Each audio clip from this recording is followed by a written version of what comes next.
Hey guys, welcome back to Crypto Clan. Today we'll be talking about insights of how Quant may be set to power a global interbank network and news that there may be an imminent QNT supply shock. Quant Network has seen a number of recent developments whereby there are now over 40,000 active QNT token holders. The number of QNT token holders have seen month-on-month increases over the past year, which may have been spurred on by QNT tokens being listed on a number of exchanges. Most notably, QNT has recently been listed on the Binance Exchange and eToro. Coupled with increases in the number of QNT token holders, there are just over 12 million QNT tokens in open circulation. The increased demand for QNT in recent months, alongside already being one of the most scarce cryptocurrencies, only 1.4% of all QNTs are left on exchanges. With the availability of QNT tokens becoming increasingly more limited, we may foresee a supply shock, which may stimulate a significant increase to the price of the token. The potential for a supply shock may be further compounded, namely due to the recent partnerships and cooperations Quant has entered into, whereby recent updates to the pricing scheme associated with the licensing of the utility of Overledger, developers will be able to access the Overledger offering in exchange for QNT tokens. Furthermore, Overledger will be widely utilized by the cloud storage offering Oracle, whereby customers will be able to actively connect to a wide range of blockchains and integrate their own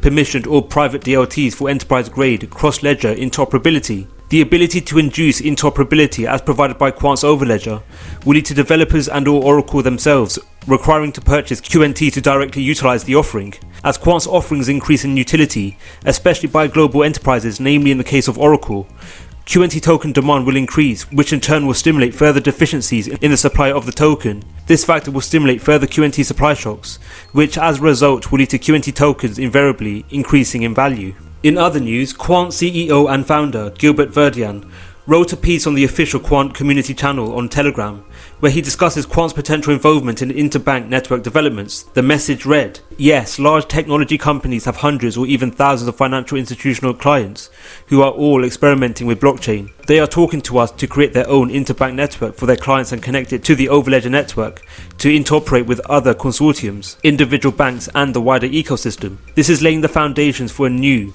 digital asset network that complements and interoperates with the existing financial system." Quant's involvement in interbank networks could be huge for the project, whereby Quant, through the utility of its Overledger network offering, is able to provide universal interoperability between blockchains and legacy networks, between legacy networks, and between blockchains. The utility of Overledger in this manner makes Quant a standalone project in its ability to provide universal interoperability. Thus, it is not surprising that Quant has been earmarked to spearhead development surrounding interbank network initiatives. Further to Quant being earmarked as a platform to validate interbank network frameworks, Quant is already involved in interbank initiatives, namely in mainland Europe and Latin America.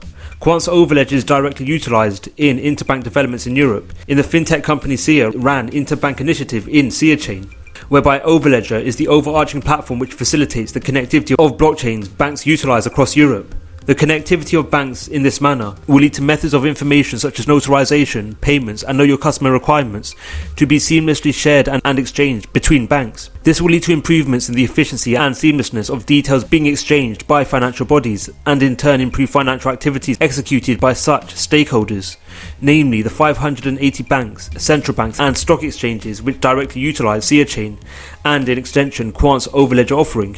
Quant Network is also in the process of building the Latin American digital dollar, whereby the fintech company has partnered with the Inter-American Development Bank Group in an alliance known as LAC Chain to develop a DLT-based ecosystem in Latin America and the Caribbean to forward economic and social inclusion. The LAC Chain initiative will see the direct leveraging of Overledger for a number of use cases. For example, where currently cross-border banking services for people such as migrant workers or farmers are hard to access and unreliable, the LAC chain solution, supported by Overledger, will allow foreign and or local currency to be transferred in a simple but secure manner with affordable transaction costs. With Quant being set to be used in more financial institutional client-led interbank developments, Quant's ability to induce universal interoperability will lead to Quant being a keystone in development surrounding banking initiatives worldwide. This factor may lead to Quant becoming the underlying network for the new financial era, be it interbank developments or developments surrounding CBDCs.